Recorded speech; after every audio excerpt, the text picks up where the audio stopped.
bilingual web magazine, Dig Tokyo. Cinema in Theater 008, KAZOO's SNS Eigojutsu Movie Corner 4, Reflections on Mission Impossible Fallout, and my interviews with Christopher McQuarrie and Henry Cavill. NHK E-Tele SNS Eigojutsu, aired July 19, 2018. 1. Prologue. Interview day again, kicking off with a press event at what's become kind of a second studio for the show, the Ritz-Carlton Tokyo. A while ago, I'd attended the press event for Han Solo, a Star Wars story. But today was different. The Tom Cruise was coming to Japan. Members of the press packed into the event hall, and there was a buzz in the air as if some legendary rock band was about to take to the stage. We were shown a few behind-the-scenes making-of clips, and just as people started to get a little antsy, it was time for the main event. Tom Cruise arrived on stage, exuding an aura unlike I'd ever witnessed before, and I immediately understood why people are so taken with Hollywood stardom. He was followed by director Christopher McQuarrie and actors Simon Pegg and Henry Cavill. As they all took their seats, I realized I had goosebumps.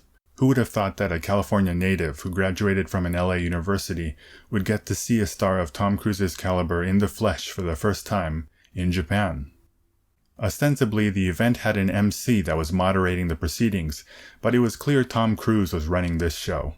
He and the three other guests talked excitedly about behind-the-scenes episodes and the highlights of the movie, mixing jokes, fun banter, and teasing one another in the process. My producer, who was sitting next to me, leaned over and joked that maybe we should just air the talk show in its entirety for our 25-minute show. The love the four people on stage had for each other was palpable, and it was exhilarating to watch. Behind each of the four guests was an interpreter. As someone who has dabbled in interpreting work, this added another dimension to the event that fascinated me to no end. Some of the interpreters would wait until the actor or director had finished speaking before restating what they had said in Japanese. One interpreter would translate what an actor was saying as if they were doing simultaneous interpretation. Some of the interpreters hid behind the person they were assigned to, and would not dare try to share the spotlight. One interpreter felt it was appropriate to announce themselves to the room with every move they made. Perhaps it was nerves, but that one interpreter would also sometimes translate words meant for another interpreter, or they would not so much translate certain keywords as they would transliterate them into a katakana equivalent. All that being said, if I had been in this interpreter's shoes, I have zero confidence that I would have been able to do any better. In my day job as a translator, I get to reread what I've written many times, and I always have an editor proofread my work before I turn it into a client, so I always have a chance to revise and polish. With interpreting, on the other hand, you only get one shot at getting it right. What's more, your words are likely to be disseminated by the media as fact. In some cases, the future of an entire nation even hangs in the balance. It's a job that comes with a terrifying burden of responsibility. A few days later, I looked online and found a certain media outlet had published an article on the press event that included an interpreter's mistranslations verbatim. A proper discussion about what being an interpreter means is for another day, but suffice it to say that the Mission Impossible Fallout press event was as edge of your seat and dramatic as the film itself. 2. Mission Impossible Fallout is the ultimate form of entertainment. Mission Impossible Fallout is the sixth film in a series that keeps getting better and more fun with each installment. As far as spy action thrillers go, Ethan Hunt is certainly more than James Bond's equal. The indisputable highlight of each film in the series is the death-defying stunt work done by Tom Cruise. For the Halo jump sequence in this film, Cruise himself executed the 8,000-meter jump 106 times. In a chase sequence set in London, he even broke his ankle when performing a stunt where he was jumping between buildings.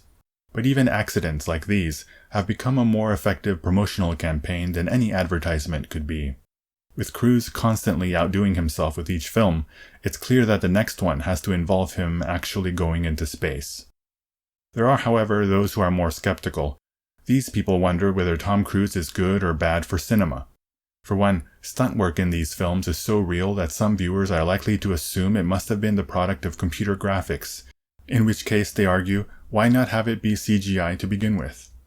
Others worry that it takes away from the work of professional stunt performers, or conversely, that it puts pressure on actors to place themselves in physical danger. Take a step back and look at the bigger picture, however, and it's clear such concerns are unfounded. The era of a single big-name star carrying an entire film to major box office success is already over. Tom Cruise is arguably the last of those larger-than-life Hollywood greats. He is not a sign of things to come, he's an exception to the rule. Moreover, the Mission Impossible series are the ultimate entertainment precisely because a huge star, with more money and fame than anybody could ever possibly do anything with is, rather than let CGI do the heavy lifting, literally placing his life on the line for our entertainment. 3. Purple, Aquascutum, Dress Shirt by Isetan.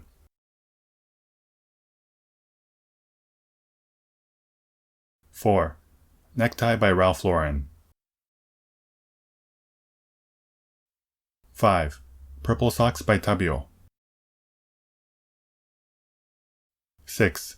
Bird's Eye Suit by Universal Language. 7. Poe Double Monk Shoes by Paraboot. 8. M27 Glasses by 4 Nines. 9. Epilogue. Tom Cruise is not only the star of the Mission Impossible franchise, he also serves as producer, and in that capacity he has picked a different director for each film in the series. As a result, the series has given us an intimate thriller by Brian De Palma, an over-the-top gung-fu action film by John Woo, an emotional spy drama from J.J. Abrams, and an epic adventure from Brad Bird. Each director has put their own unique stamp on the series. This film marks a first in that Christopher McQuarrie, who directed the previous film, Mission Impossible Rogue Nation, returned to the director's seat for a second time. Tom Cruise has worked with McQuarrie on a number of projects, beginning with 2008's Valkyrie, and it's clear he has a lot of trust in him. Christopher McQuarrie rose to fame when he won an Academy Award for his script for 1995's The Usual Suspects. For this new film, he says he purposely set out to make a film in a different style from the previous one, and to that end he did a number of things differently. Most surprising is that the film went into production without a finished script. Moreover, while shooting locations are often chosen based on a script, for this film McQuarrie found locations first, and wrote and rewrote the script to fit that location. The fact that the movie feels coherent despite this approach is a testament to his skill and unwavering vision as a director. And the action scenes are not just there to dazzle, although each is jaw-dropping in its own way. Rather, the action serves to drive forward the narrative. On this day, our MC Kato-san also conducted her first English-language interview. In the studio, I've never ever seen her remotely nervous, but for this interview she was naturally worried about her English pronunciation, and so we practiced many times, right up until it was time to head into the interview room.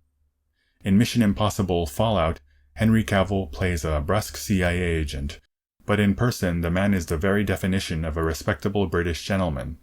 When I introduced Kato-san to him and explained our show and that this was her first ever English interview, he smiled and nodded. When I went on to explain that Kato-san had just wrapped up shooting her first acting role on a TV drama, he was so kind as to congratulate her. He thoughtfully answered each of her questions, and afterwards Kato-san was all smiles.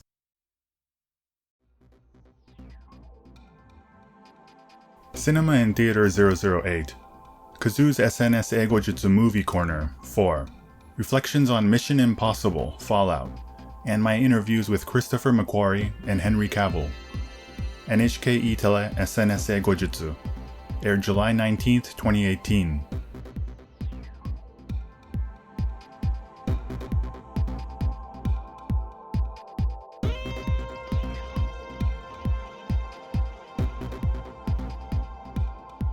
www.digtokyo.jp